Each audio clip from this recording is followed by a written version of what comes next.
এই বন্ধুসকল সকলো কেনেকুৱা আছে আজিৰ ভিডিঅ'টো আৰম্ভ কৰিছোঁ যে আজিৰ ভিডিঅ'টো এক বেছি গুৰুত্বপূৰ্ণ যিসকলে আধাৰ নাম্বাৰ চেঞ্জ কৰিব বিচাৰিছে সকলোৰে কিছুমান মানুহ থাকে আধাৰ কাৰ্ডৰ নাম্বাৰটো আধাৰ কাৰ্ডৰ যিটো নাম্বাৰ আছে সেই নাম্বাৰটো হেৰুৱাই যায় বা বন্ধ হৈ যায় তাৰ কাৰণে বহুতো প্ৰব্লেম ফেচ কৰিব লগা হয়। তো গতিকে আধাৰ কাৰ্ড নাম্বাৰটো চেঞ্জ কৰিবলৈ হ'লে আমাৰ বহুতো অসুবিধা হয়। আমাৰ চেণ্টাৰত যাব লাগে আধাৰ কাৰ্ডৰ চেণ্টাৰত যাই লাইন ধৰিব লাগে দিনৰ পৰ দিন গুচি যায়। তাৰ বাবে এই প্ৰব্লেমটো ফেচ কৰাৰ বাবে বহুতো প্ৰব্লেম হৈছে। তাৰ কাৰণে ভাৰত চৰকাৰে আধাৰ কাৰ্ডত এটা বিশেষ আপডেট আনিছে যে আপুনি ঘৰতে বহিয়ে আধাৰ কাৰ্ডৰ মোবাইল নাম্বাৰটো চেঞ্জ কৰিব পাৰিব। আধাৰ কাৰ্ডৰ আপুনি এড্ৰেছটো চেঞ্জ কৰিব পাৰিব। বিভিন্ন ধৰণৰ আপডেট লৈ আহিছে আজি।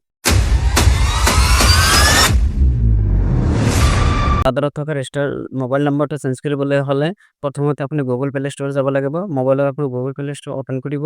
গুগল প্লে ষ্ট'ৰটো অ'পেন কৰাৰ লগে লগে আপোনাৰ সন্মুখতে এনেকুৱা চাৰ্চ বাৰ আহিব। চাৰ্চ বাৰত আপুনি ইয়াতে ক্লিক কৰি আপুনি লিখিব আধাৰ কৰি চাৰ্চত ক্লিক কৰিব। আপোনাৰ সন্মুখতে Aadhaar Unique Identification Authority of India এইটো লিখা আহিব।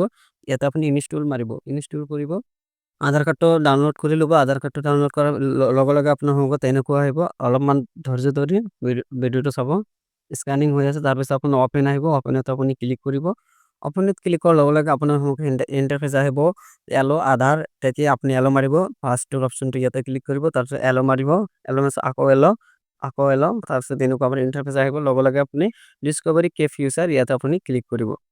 তাৰপিছত আপুনি নেক্সট কৰি ইণ্টাৰ ইউৰ আধাৰ আপোনাৰ আধাৰ নাম্বাৰটো ইয়াতে I am ready to my Aadhaar ইয়াতে আপুনি ক্লিক কৰিব। ক্লিক কৰাৰ লগে লগে আপোনাৰ আধাৰ নাম্বাৰটো বিচাৰিছে আধাৰ নাম্বাৰটো দিব। এতিয়া কণ্টিনিউ ইয়াতে ক্লিক কৰিব। কণ্টিনিউ ক্লিক কৰাৰ লগে লগে আপোনাৰ সন্মুখত এনেকুৱা ইণ্টাৰফেচ আহিব। লগে লগে আপোনাৰ এই বক্সটো চাই আছে বক্সটো ইয়াতে ক্লিক কৰি দিব। লগে প্ৰচেড বুলি লেখা আছে ইয়াতে ক্লিক কৰিব। ক্লিক কৰাৰ লগে লগে আপোনাৰ চিমটো ইয়াতে চিলেক্ট আছে। আপুনি সেন্ড SMS ইয়াতে ক্লিক কৰিব। কৰাৰ লগে লগে আপোনাৰ সন্মুখতে ছেটিং আপ প্লিজ আছে। আপুনি এলো মাৰিব। লগে লগে আপোনাৰ এইটো SMS যেটো সেটা ভেৰিফাই হৈ যাব। তাৰপিছত আপুনি ভেৰিফাই মোবাইল নাম্বাৰটো হৈ আছে এতিয়া। বন্ধুসকল তাৰপিছত আপুনি এনেকুৱা ইণ্টাৰফেচ চাব ছেটিং আপ প্লিজ ৱাইট দেখা হ'ব। ইয়াতে আপুনি সেন্ড ভেৰিফিকেশ্যন হৈ যাব। তাৰপিছত আপোনাৰ ভেৰিফিকেশ্যন মোবাইল নাম্বাৰ হৈ যাব। হোৱাৰ পিছত আপুনি কণ্টিনিউ টু ফেচ অথৰিটি ইয়াতে আপুনি ক্লিক কৰিব।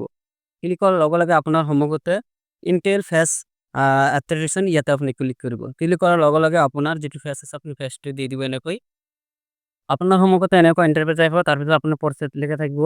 প্ৰচেড ইয়াতে আপুনি ক্লিক কৰিব। তাৰপিছত লগে লগে আপোনাৰ পাছৱৰ্ড বনাবলৈ ক'ব। আপুনি এটা পাছৱৰ্ড দি দিব ইয়াতে। তাৰপিছত আপোনাৰ সন্মুখত এনেকুৱা ইণ্টাৰফেচ দেখা দিব। ইণ্টাৰফেচটো আপুনি নেক্সট মাৰিব। নেক্সট ক্লিক কৰিব। আকৌ নেক্সট ক্লিক কৰিব। আকৌ নেক্সট ইয়াত তাৰপিছত আকৌ নেক্সট তাৰপিছত ফিনিছ ইয়াতে ক্লিক কৰিব। কৰাৰ লগে লগে আপুনি তলফালে মানে স্ক্ৰল কৰিব।